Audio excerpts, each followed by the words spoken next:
In these videos, I'll be going over problems that appliances are having, like we're talking washers, dryers, stoves, refrigerators, and dishwashers.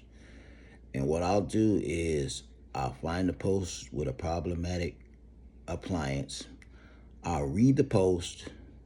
I'll play the video or photograph or both, and then I'll read the comments that's on that post.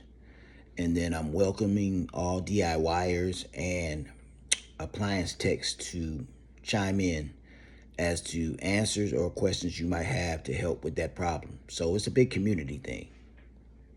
So remember to like, subscribe, and comment. Let's get started. Okay, here's the post from Dan. Is it normal to be this loud during spin cycle?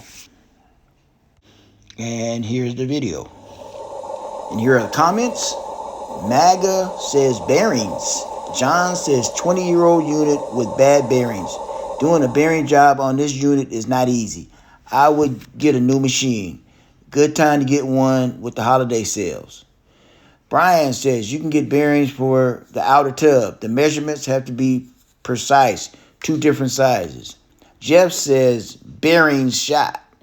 Greg says bearings or pump bearing, no model number listed. Michael says maybe bad rollers or pulley. That's it for the comments. Remember to like, comment, and subscribe. For you DIYers and appliance repair techs, go ahead and chime in if you have an answer to the question or if you just have a question about the post. Have a great day.